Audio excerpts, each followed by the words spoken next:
Good evening, everyone. This is our Bible Hangout, our Thursday night kick it and talk about scripture and learn about all things spirit. I am honored to be here with you. I'm Reverend SherriDeniseJames. I am Senior Minister for Understanding Principles Church, which is a New Thought Bible-based church in Los Angeles, California. And we would love it if you guys would visit us. So if y'all want to come to LA, we would be honored to have you. We are making our way through the Old Testament or the Hebrew Scriptures. We're working with this book written by my mentor, Reverend Dr. Mary Ann Tumpkin. This is called A Student's Guide to the Hebrew Scriptures. If you are looking at this long after this is recorded, because these are stored on YouTube, I want to encourage you to you can reach out to Universal Truth Center to purchase a copy of the book. They're in Miami Gardens, Florida, where the Reverend Charles Taylor is the senior minister. Or you can reach out to Up Church or Understanding Principles Church in Inglewood, California. And we've got about a good 20 or 30 in stock there, so you can order it. And it's an amazing book. And this has been such a rewarding study because there's so much that we don't know about scripture, about this book that we call our Bible. We have been told so many things about this Bible that are just flat out untrue.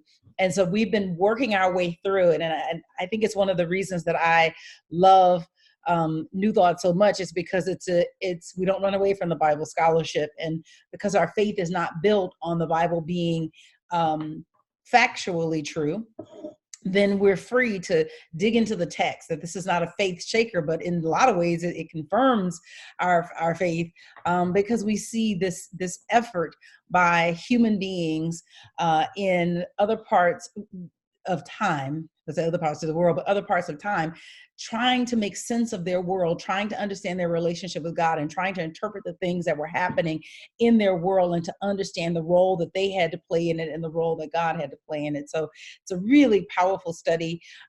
If you go to my YouTube channel, all the videos are grouped together. So if you're watching this and you just found this one particular video, there's actually a playlist called A Student's Guide to the Hebrew Scriptures, and you can just kind of go back through the material. So right now we are picking up in the post-exilic period, and I'm going to be working from a few different notes, so just bear with me. I got notes on the phone, notes right here, and probably some stuff I may have to look up online. But where we are right now, just so you have a sense, is that the Babylonians have fallen to the Persians. So let's back up. The kingdom united under David. Actually, first, let me pray. Let's just take a moment to just relax and allow that there is only one power and presence in the universe. That power, that presence is God, the good, omnipotent, the everywhere evenly present spirit of absolute good. That God has seen fit to bring us together this evening for the purpose of studying these holy, sacred scriptures. And we know that there is something beautiful here for us to have in the study of understanding this Bible, that these texts were preserved, that there's something electric and electrifying about this word on this page that has kept people coming back to it for centuries. And so as we make our way through it in this iteration, we just ask for the insight of spirit to see what we need to see that will make our lives better, and to improve our own personal partnership with God. In the name and nature of the one that's called the Christ, we affirm that this is so, and so it is. And amen. Okay, so where we are, and I do this because the repetition, this is stuff I've been living with. So these are things that I rattle off. So if you're just coming to this for the first time, I get it. This is a lot of history that was probably dead to you. And you needed a teacher like a Reverend Mary to wake it up for you. So hopefully I will bring that kind of energy and vitality and make this point in history come alive for you. I think it's fascinating because it's out of this community that we have the text that we study, that we go to for guidance, for inspiration and direction. So what has happened is that the Israelites have come up out of slavery through Moses. They have wandered, guided by Moses. They have the promised land. They don't get into the promised land. Moses dies without getting into the promised land, and Joshua succeeds Moses as the leader of the community, or the community of tribes, and leads them into the promised land. And there's a whole, got a couple of videos on that, so you can go back to that. Then what happens is that there are a series of judges that arise: Deborah, Samson. Those are the ones that are like very well known. Samuel, and they arise to meet a need at the time for the people. And Gideon, and then they recede into the background. So it would be like a national crisis or something that's happening, and you would have a judge that would arise in that time period and deal with that crisis. They weren't like a leader for life, the way that we think of judges, and they certainly didn't act in the judiciary. They were more like military heroes, military leaders.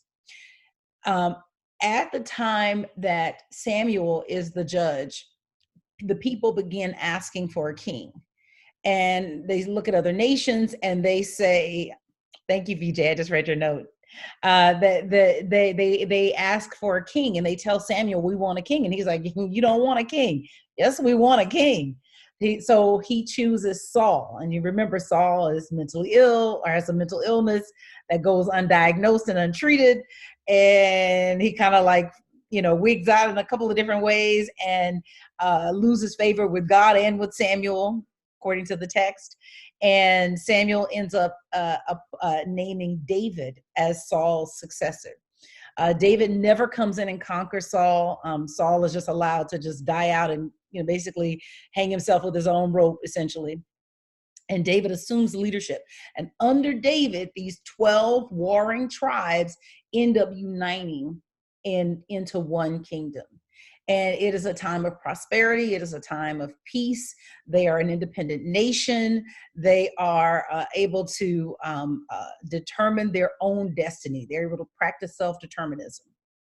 And then what happens is that David feels the call to build a temple.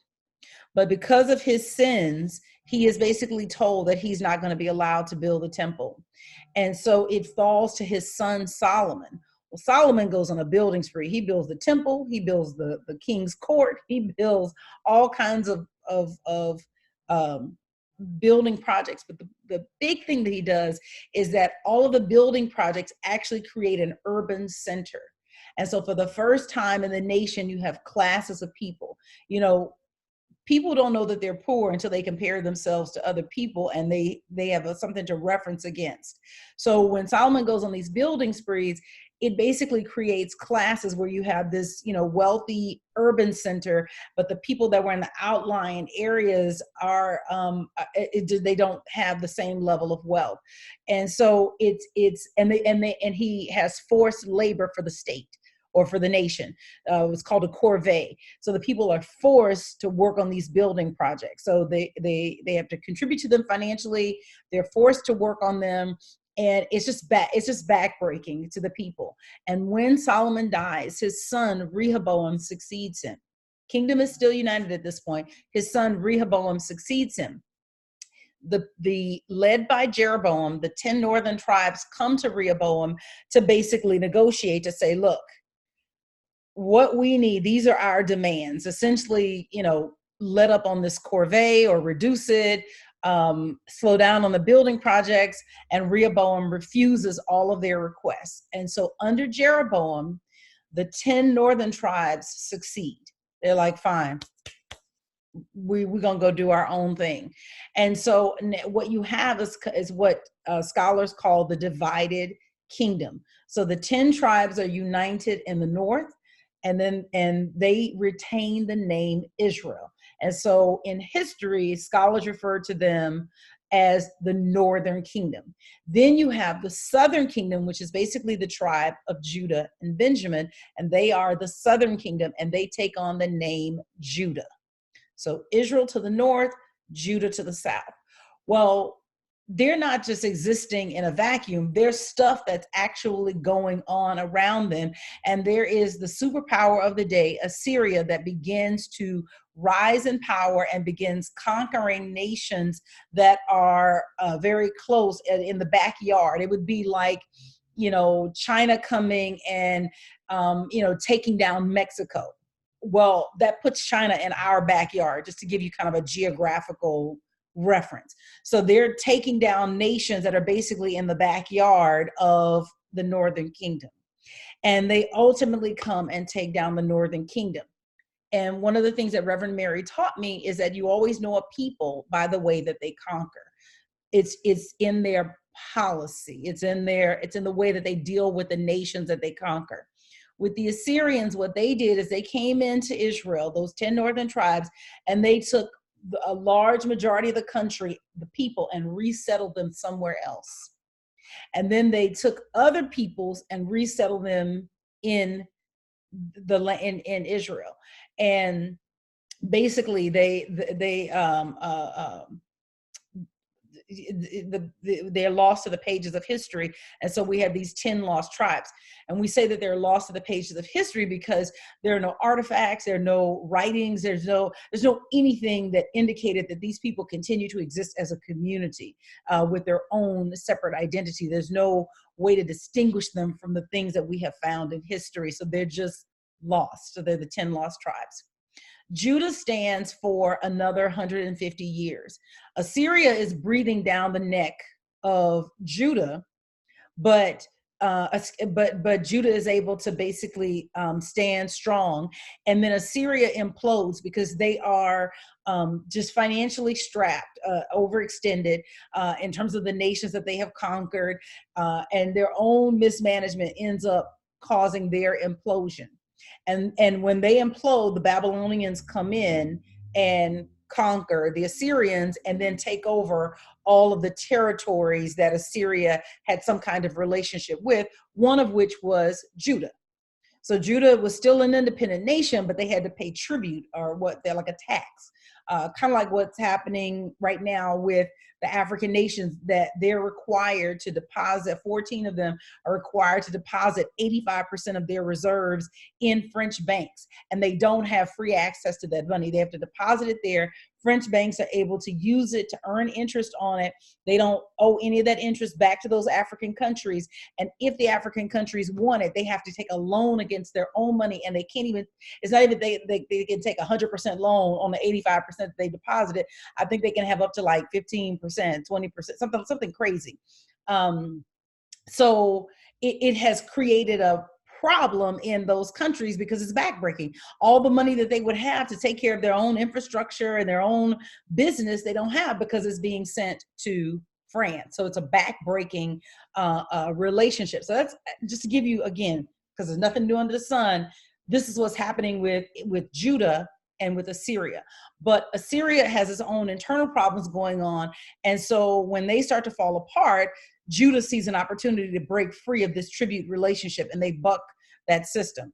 Well, doesn't matter, because the Babylonians come in, they conquer Assyria, and then they take over Judah. And Judah is still trying to assert itself as a nation. Well, that didn't really work out, because then bucking against Babylon is not overtaxed, and they come in and they deport a good number of the people out. It's the first deportation. They deport a good number of the people out of the country and bring them and put them in Babylon. Again, a people by the way that they conquer. Instead of resettling them somewhere else, they actually take the fruit, the people that are doing stuff in the country, and bring them to Babylon and put them in service to the Babylonian government. Well, enough of a remnant was left in Judah. Constance says, "Oh, OMG, amazing about that African countries and the French banks." Learn, yes, look it up. What's happening right now is there are 8 countries who have agreed not to deposit their money anymore. Like, this is happening 2019, but literally every year, those countries are sending the equivalent of basically about $500 billion to France annually that they no longer then have access to except through a loan relationship. So with Judah and Babylon. So they have carted off a good portion of the country, put them in service to the Babylonian government. So they conquered different than the Assyrians, where the Assyrians just kind of decimate the country by taking everybody out, and you have no opportunity to return. Well, the remaining remnant of Judeans that are in Jerusalem, the ones that weren't deported, they begin to buck against the Babylonian rule. And at that point, Babylon comes in and destroys the country. They do a second deportation that lifts the rest of the leadership out of the country. So the people who were left were the do-nothings, the folks that were never going to be leaders, that didn't have any get up and go about them. And so they don't have anybody to tell, there's always a group of people that, for whatever reason, not that they don't have the capability, but they decide that they're not going to be self-determined. They want somebody to tell them what to do. That's the folk that they left in Judah. They destroyed the temple. The temple is gone, is wiped out. So God's house is gone. The city of Jerusalem is decimated. They have whittled the population down to next to nothing, and they have the second and larger deportation out of the country. Well, Babylon doesn't rule for long. Babylon rules for probably rules over Judah for probably about 70 years, something thereabouts. And then Persia rises up as a superpower of the day, and Persia conquers Babylon. Now, a people by the way that they conquer. Persia is different. With Persia, they believe in allowing their captives. You're not independent, but you get to practice your culture, you get to practice your traditions. And so you have the Babylonian exile, and then this Persian period is considered post-exile, because what we'll see is that under Persia, the exiles get an opportunity to come back home, and they get to go back home and to rebuild the temple. So we looked at the prophets that were from that time period, Haggai, Zechariah. We said that there were two Zechariahs, first Zechariah and second Zechariah, and we saw the different time periods. And then the last 11 chapters of Isaiah, which scholars refer to as Trito-Isaiah, that these were the four prophetic voices that were speaking during this time period, and whose words were then preserved in the text. Where we are now is what's considered the post-exilic period, that they have a measure of freedom, geographical freedom, under Persian rule, and Cyrus allows them to basically come back or go back to Judah, to Jerusalem, and begin the process of rebuilding the temple. And so we're going to hear from two voices, Ezra and from Nehemiah, who were very instrumental in finally getting the temple built. So that's where we are. So I just want to give you kind of that quick catch up in history. I hope this is clicking, hope this is landing, and if it's not, ask a question and I will be happy to answer it. All right. Okay, let's go to view. Okay. So we're going to look at 1st and 2nd Chronicles, Ezra, and Nehemiah. So the first thing is that this is the post-exilic period. So in 539 BCE, just to put a date on it, Babylon falls to Persia. Cyrus of Persia is king. And Persia at this point stretches from, it's massive.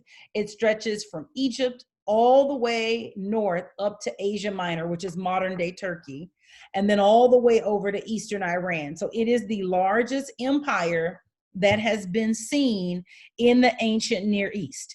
And like I said, with Persia, what is different is that they had a policy of cultural and religious independence for its conquered subjects. So on the top of page 83, the post-exilic life of Israel comes from the books of 1st and 2nd Chronicles, Ezra, and Nehemiah. Despite the work of Haggai, Zechariah, and Zerubbabel, and if you remember, Zerubbabel was a governor of Israel. He wasn't a prophet. In getting the temple finished and rededicated, the fortunes of Judah did not change for the better. So little point here, just about the that I want to bring up is that so Cyrus comes to power in about 539. In 538, about a year after he takes office, he gave the Judean exiles permission to return to Judah and to reconstruct their temples. The exiles did return, many of them returned. They returned to what was now a Persian province. So Jerusalem is now a Persian province. It has a different name, and it's the province of Yehud, Yehud. Yehud is the name now of Judea, and Yehud is where we're going to get the word Jew. Okay, so Yehudi is the word Jew, one who belongs to the province of Yehud. It would be like saying, Houstonian, like it's one who lives in the city of, Houston. Baltimorean, one who lives in the city of Baltimore. So a Yehudi is a Jew. It's someone who lives in this now Persian province of Yehud, and they had a fair degree of self-determination. This exile period is from about 586, when Cyrus takes power, to about 538. So it is also called kind of the Persian period. Now, the Persians are not going to rule for long, because Alexander the Great is going to come through. When we do the study of the Christian scriptures, we'll get into that, because that Hellenism that Alexander the Great brought with him, where it was make everything Greek or make everything like Greek, is going to have a big impact on Jesus, on his people, and it was this Hellenistic. You'll hear terms like Hellenistic Jews. That it was the spreading of Helena. Probably the closest thing would be like talking about third world countries becoming westernized. It was like, it was, making them like the superpower of the day, if you will. So, so First Chronicles, which is where we are, First Chronicles. So the books of Chronicles, so First and Second Chronicles, they provide a second account of the history of Israel. First and Second Chronicles begins with Adam, and it goes through the Babylonian exile. And what you're going to see is that they echo what we find in the books of Samuel and Kings, but they have more of a priestly bias, and they eliminate a lot of the material that makes Israel's kings look badly. All right, so also on page 83, so because of the condition of things after the exile, the priestly leaders felt the need for an updated version of history. An updated version of Israel's history is what goes in that blank. So they're updating history, and that's what Chronicles is. So right now it's in the Bible after Kings, like it's First and Second Samuel, First and Second Kings, First and Second Chronicles, but really it should be down where Ezra and Nehemiah appear, because the scholars believe that those 4 books were actually like a larger historical work, and so it's a later. It's a writing that comes about after the nation has gone through many different changes. At the time of the First and Second Samuel and First and Second Kings, it's just a different. It's just written at a different time. But if you can get that, like it's like you've got books written on like American history, and so you have books that were written about American history that were written from the 1800s. There were like, people who said from 1776 or wanted to tell the story and wrote in the 1800s about American history. And then it would be like somebody writing in the year 2019. But when you find the book in the year 3000, they're all smashed together as if they are written from the same voice and the same perspective. It's just not. There's like, centuries between First and Second Samuel, First and Second Kings, and First and Second Chronicles. But in the Bible, they come smashed up together, so they look like they follow chronologically, and they don't.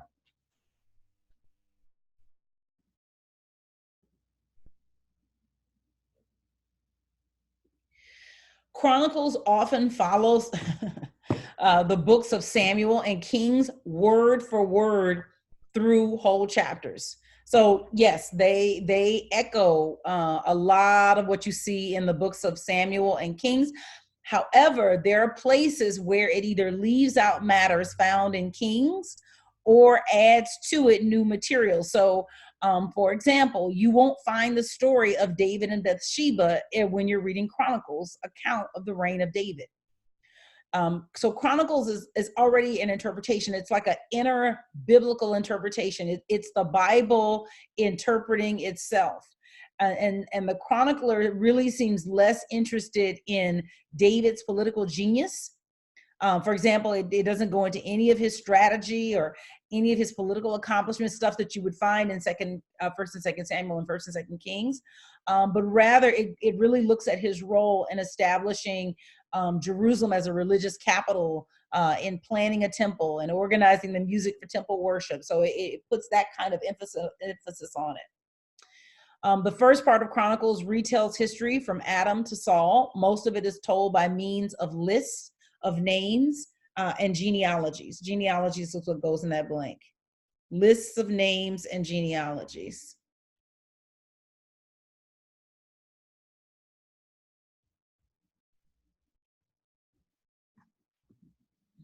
Now, genealogies serve different purposes in the biblical world. So we're going to look at that.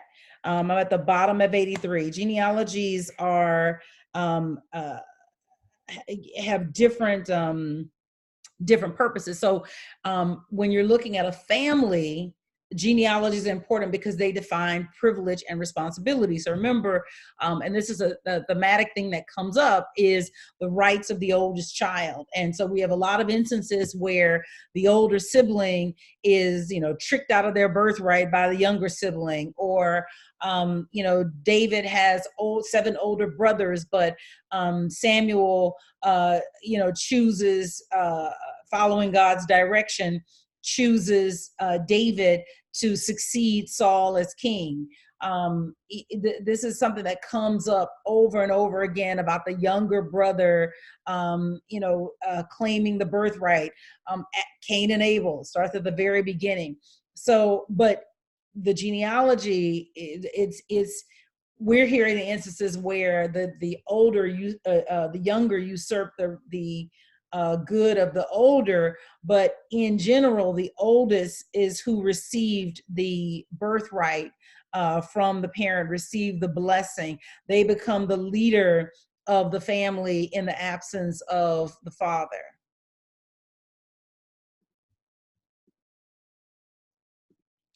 Within the tribes, they establish political and territorial rights.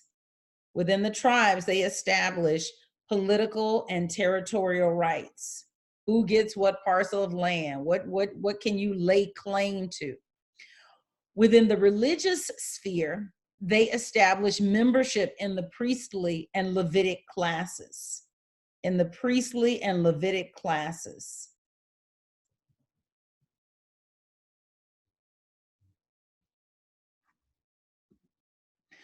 The chronicler portrays David as a holy and dedicated leader who followed Yahweh faithfully. So like I said, you are not going to get any of the story of him with Bathsheba.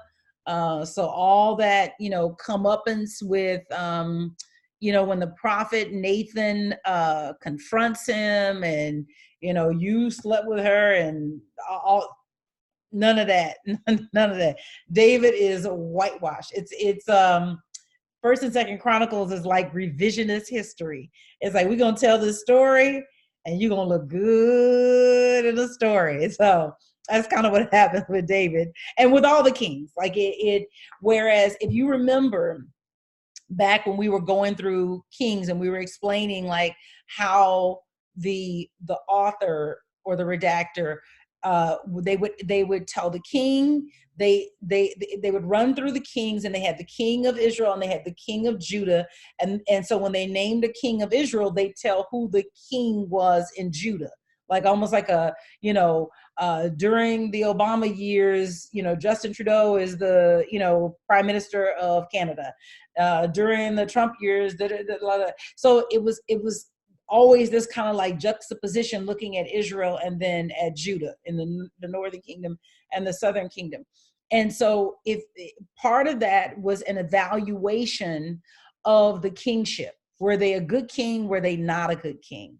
And so good had to do with how much did the people practice idolatry in the country, and how much did they adhere to the policies of the Israelite, the law of the Mosaic law, and then later the Davidic covenant, which is a different covenant. So that becomes a big thing. So the in Chronicles, everybody's just kind of whitewashed. It's like everybody's just made pretty. It's pretty history. None of all that ugly stuff that David did, and he slept with another man's wife, and we ain't telling you that story. That's not what's important here. All of David's faults were set aside or downplayed. All of David's faults were set aside or downplayed. He, the chronicler, stresses David's role in composing the Psalms and establishing guilds of Levites to serve the temple. So again, it's this interest in the temple and this interest in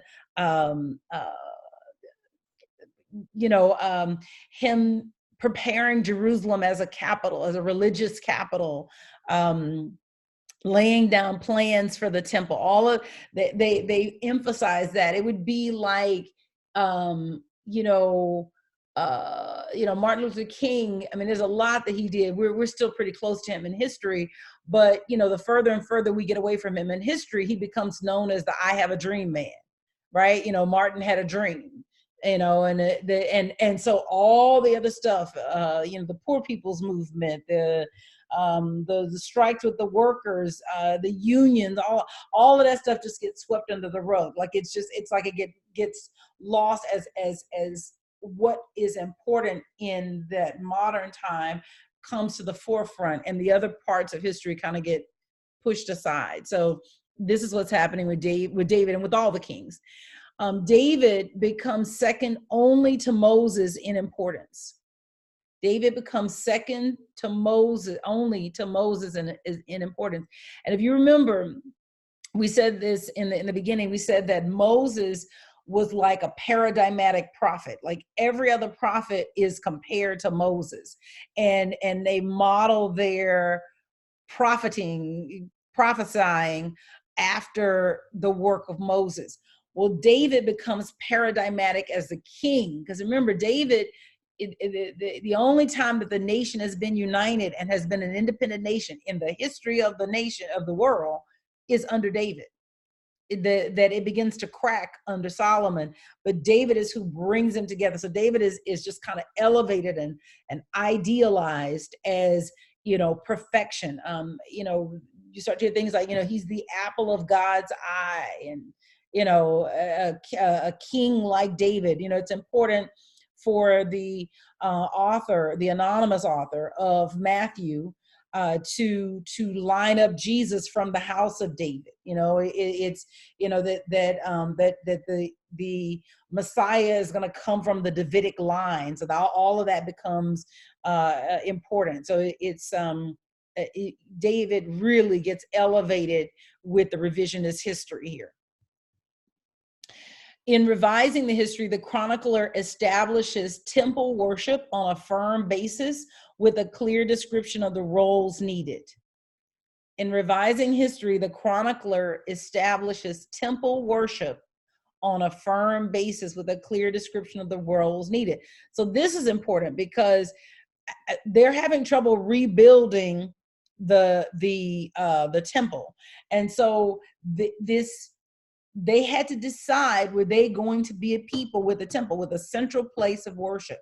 And so in Chronicles, it's like a reaffirmation of the temple as a central place of worship. There's no worshiping God on the hills. There's no worshiping God in your house. Anything like that is idolatry. You need to get yourself to the temple. So the chronicler is the historical voice that is putting a stamp of, yes, the temple is what is most important in the worship and connection with Yahweh for the people. Other major concerns of the chronicler are that God intervenes to save the people no matter what. God intervenes to save the people no matter what. So it's yes, God allowed Jerusalem to be destroyed, but he provided a remnant, and that remnant was able to come back and rebuild. They had to suffer the punishment that was due for their sins, but God is going to save his people no matter what the odds. So it is this unfailing loyalty to Yahweh that you see this Judean community espousing. Judah and Jerusalem are a holy congregation. Judah and Jerusalem are a holy congregation. So the chronicler is establishing this relationship that Judah and Jerusalem have with Yahweh, and saying that they are a holy congregation. So it's one thing to tell the story before the temple falls, right? It's one thing to tell the story when everything is in your favor or life has not gotten so bad. It's another thing to tell the same story after everything has fallen apart. So you have now lost complete control over your homeland. And so it's a big deal to come back in and assert this position that, no, I don't care what it looks like, that we are a holy congregation, that we are still God's chosen people. We are still a peculiar people for God. That hasn't gone anywhere. We're not letting that go.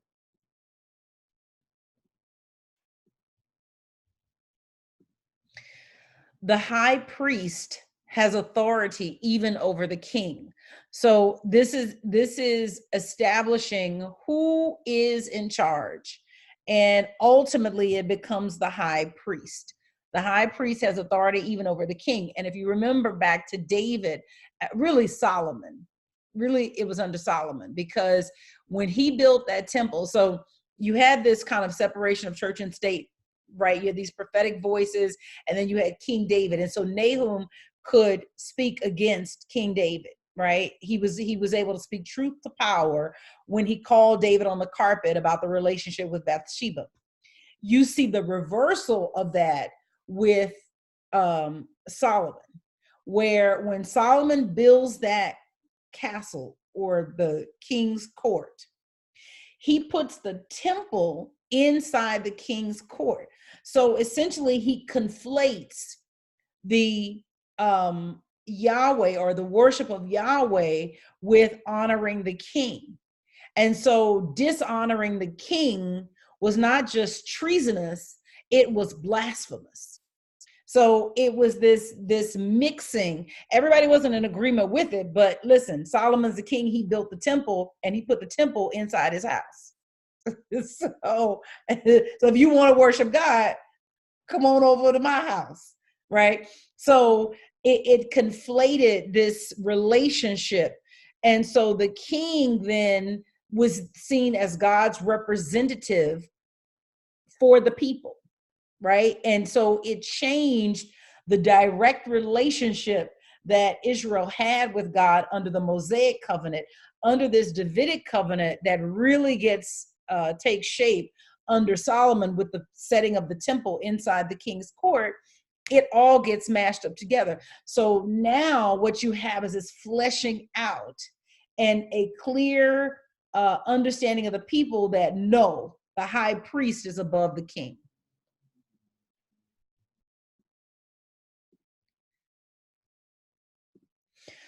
The prophets support the cultic life of the people. So the prophets function more like, as opposed to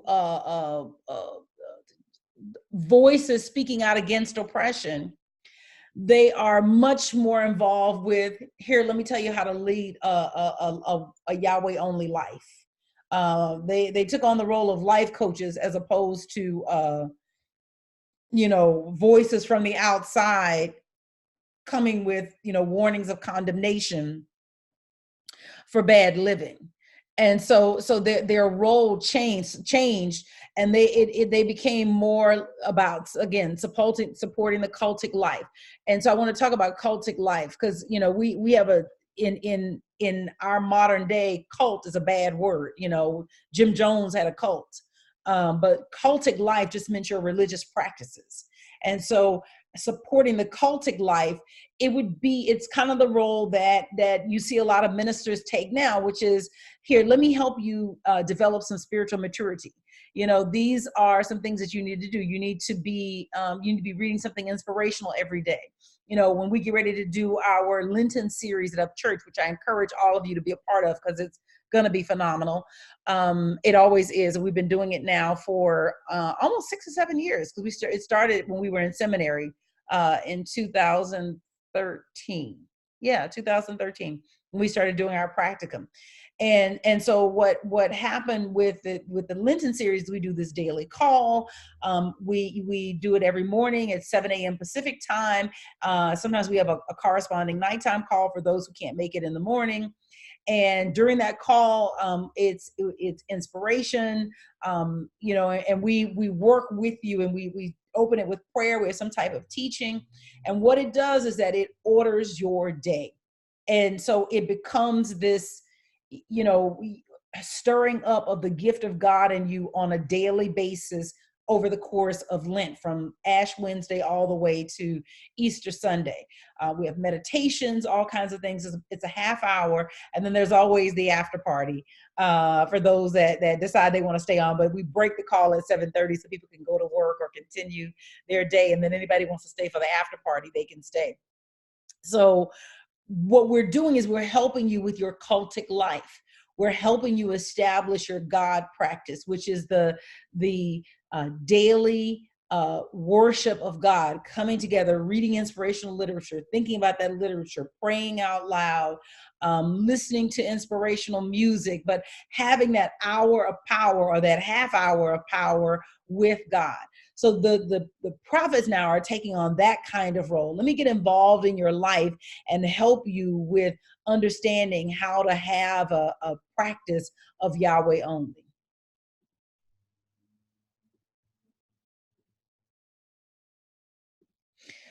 The law is now clearly the Pentateuch with its priestly regulations, rather than the Deuteronomic law book that's found in 2 Kings chapter 22. So it's like they're settling on, we're this and not that, this and not that. And so the outline of the Chronicles, so Chronicles is it is an inner biblical interpretation. It is the Bible interpreting itself.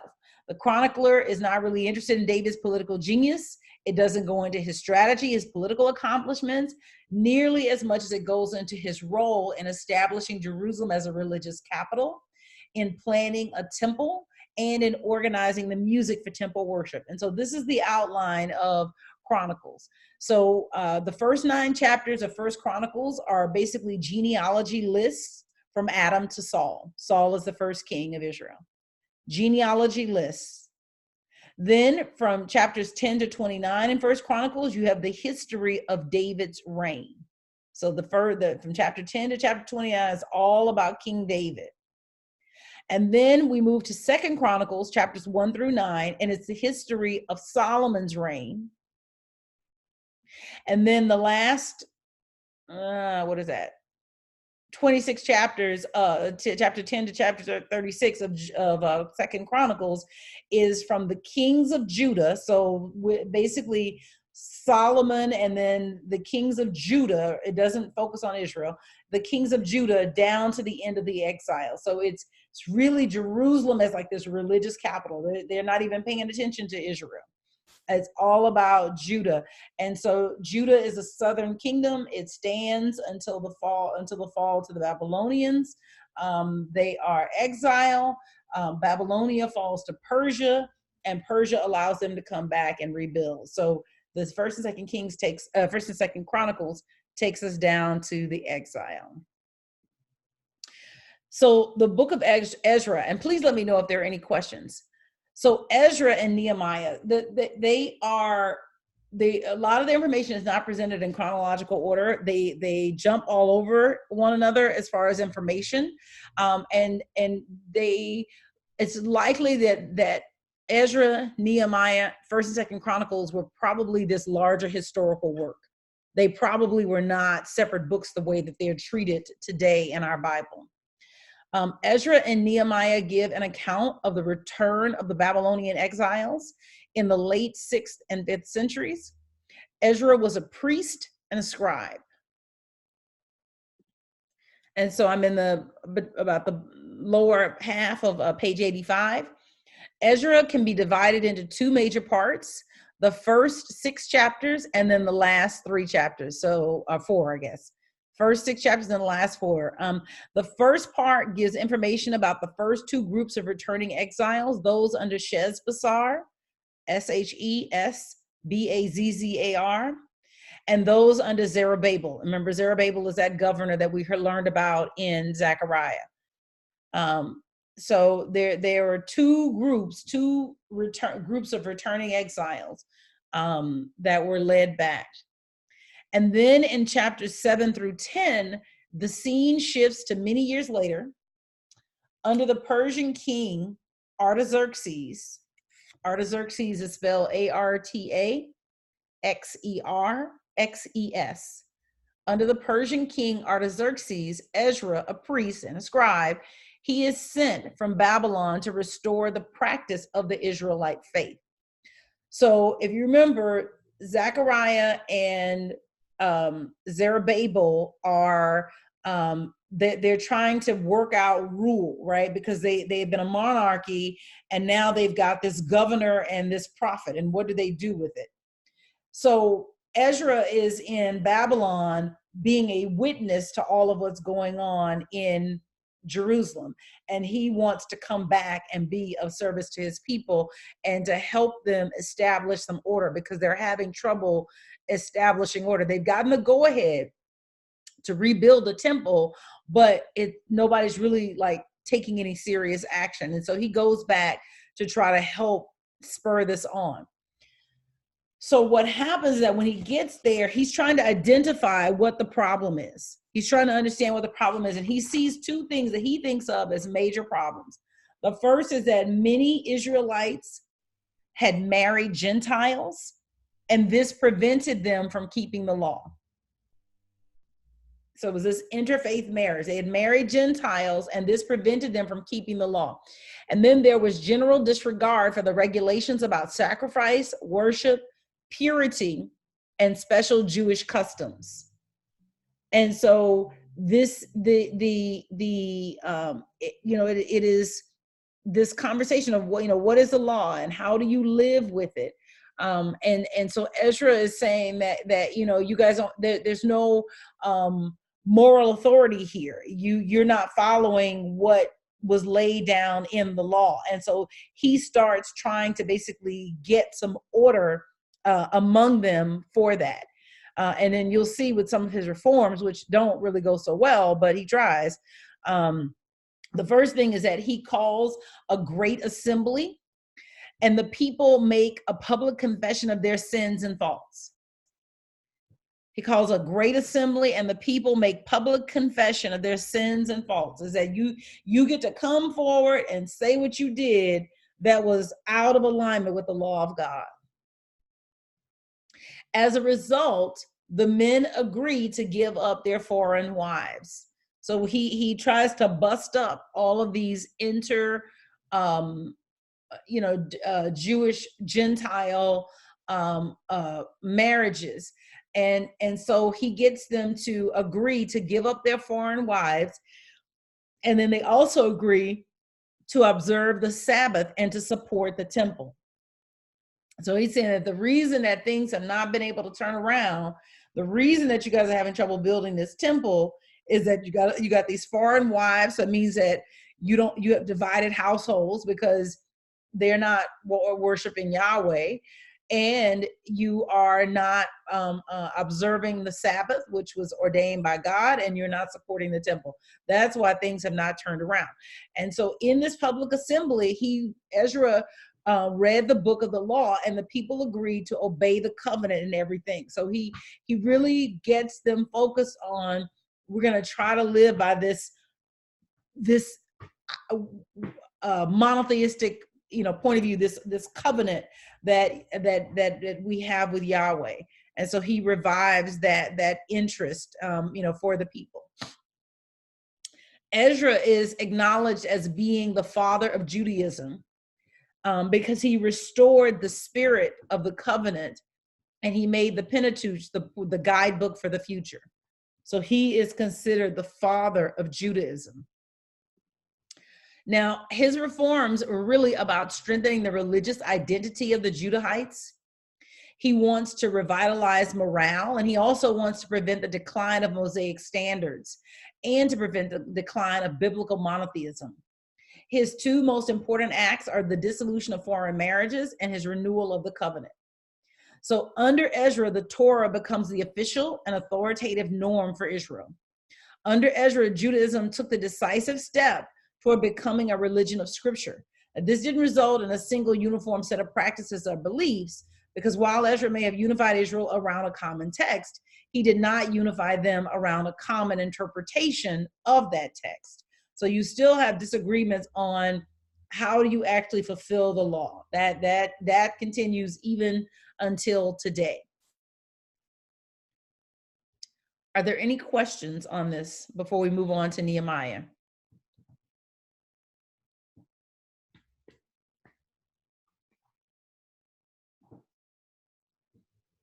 Any questions? Anything that's not clear? The one thing I want to say in favor of Ezra, and this is true for anybody, is that when you are trying to revitalize yourself, it's good to get a set of rules to live by.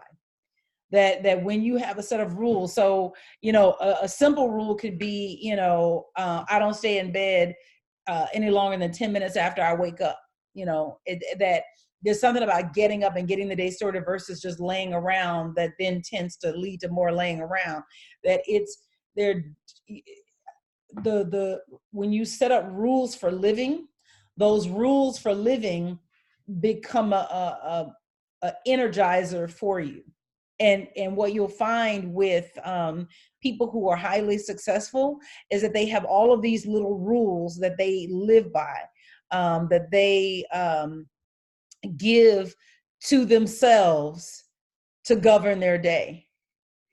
Constance says, so what happened to the family once the foreign wives were released? They tried to deport the women and the children.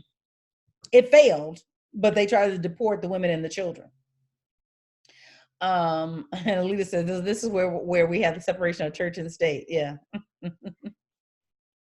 But yeah, it failed, but it was this attempt of, when you're trying to get people in line, that what you do is you set up rules.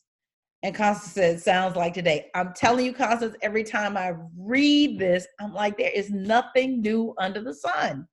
All this stuff sounds like a repeat to me as I'm reading it. Feels like a repeat of the same old shenanigans. All right, let's get into Nehemiah. So Nehemiah's reforms can be seen as a direct response to the events of Israel's history. So again, putting this in perspective, what they're looking at is that they lost control of their homeland.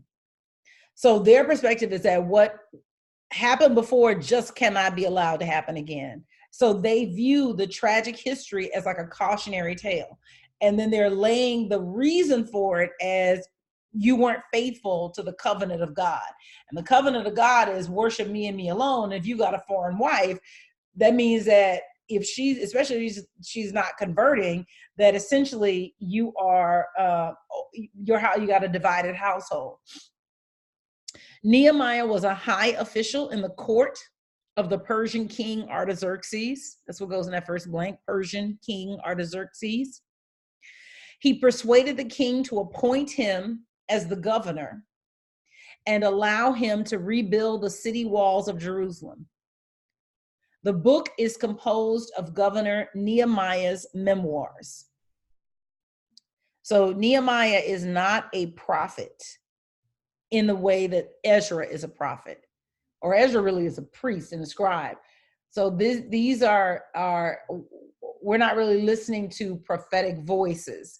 So it would be erroneous to refer to Nehemiah as a prophet, or even to Ezra as a prophet, because again, that wasn't the role that they had. Upon his arrival in Jerusalem, Nehemiah surveyed the area and began his building project.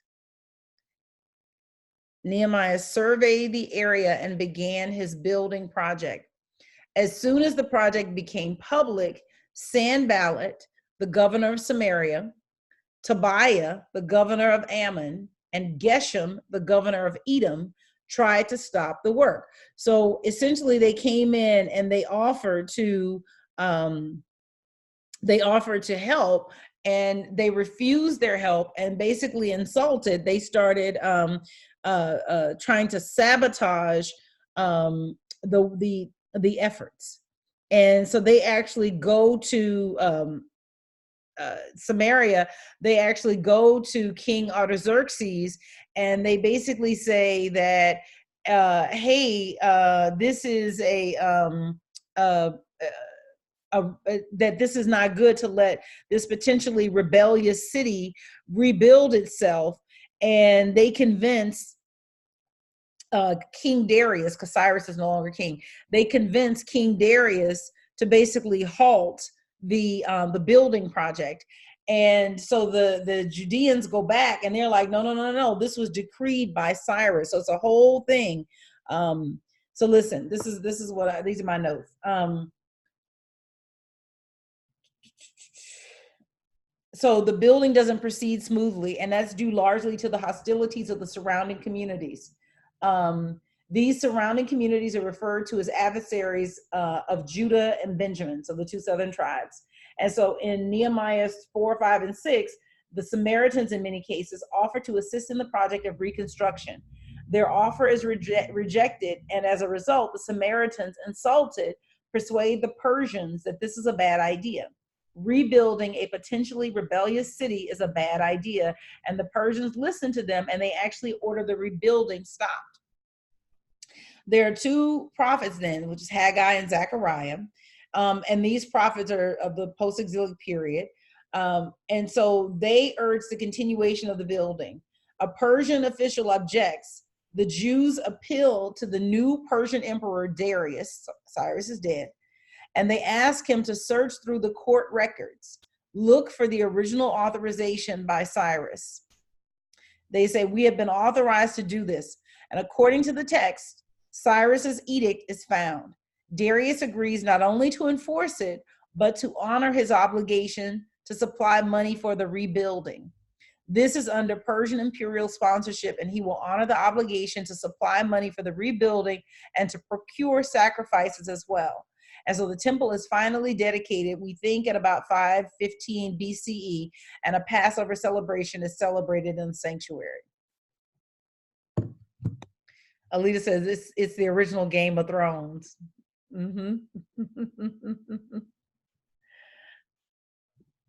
Nehemiah armed his workers and completed the task in 52 days. So there were other social tensions that were also there. Nehemiah actually gives his workers weapons to be able to protect themselves against enemy attack, and he's able to complete the work in a record 52 days. But these refortifications helped to establish Jerusalem as an urban center. And then eventually Nehemiah is appointed governor of Yehud under Persian domination. So when his term ended, he returns to Susa, capital of Persia. But then a year or two later, he's reappointed governor and went back to Jerusalem. So Susa, capital of Persia, is what goes in that blank. And then so he tries to institute a lot of reform. So it says, upon his return, he took strong action by preventing the people from doing business on the Sabbath. He broke up foreign marriages. He arranged permanent sources of support of the Levites. So these various reforms, economic, social reforms, what he seems to be trying to do is to just improve the situation of the poor and establish public order. And so We think that the governorship of Nehemiah overlapped to some degree with the mission of Ezra, and Ezra's activities are actually reported in both the books of Ezra and Nehemiah. But, you know, we're not sure. But when you get to chapter 7 of Nehemiah, Ezra is basically introduced. You know, he's a Babylonian Jew. He comes from a priestly family. He's also described as a scribe who's an expert in the Torah of Moses. These books kind of overlap, and it suggests that they derive from a common author. So backed by Persian authority, Nehemiah helped to create and preserve a national and religious identity for the Jews at a precarious time. Their reforms were not universally welcome. And even in the book of Nehemiah, we see the rumblings and the discontent. And so there's about 3 sections in this book. So the first 7 chapters are his memoirs about rebuilding the Jerusalem wall. And then chapters 8 through 10 is Ezra's covenant renewal ceremony. And then the last 4 chapters, 11 through 13, is a continuation of Nehemiah's memoirs. So you know, it's the both texts kind of jump around historically. It's not clear who actually came first. Like, did Ezra get there first? Did Nehemiah get there first? It's unclear, but it's Nehemiah's memoirs start, and it's believed that these were 4 books together: first Ezra and Nehemiah, and then 1st and 2nd Chronicles. And they didn't get separated until a later time, and are treated now as separate books, but they were thought to be a single work. Questions?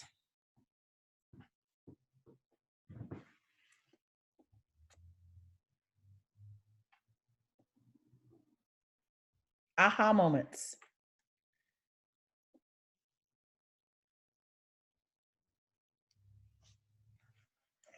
Next week, when we come back, no, not next week. Next week is Thanksgiving. I will not be here on Thanksgiving. When we come back, we're going to get into Malachi, Joel, and Jonah. And can we get to Ruth and Esther? That's a lot. We'll try. Malachi, Joel, Jonah, Ruth, and Esther. So we'll do our best. I don't know if we're going to get to all of that, but we'll get as far as we can. All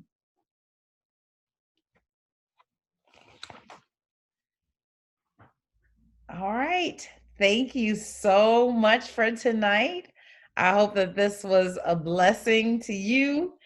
I wish you a very, very blessed Thanksgiving. I am looking forward to some good eating. I keep around me friends who can cook really, really good. So I'm going to bring a nice side dish, and I'm going to go and just have a lovely, lovely time. Thank you. I love and appreciate you guys. Have a great 2 weeks. I'll see you in December. God bless. Thank you. Thank you.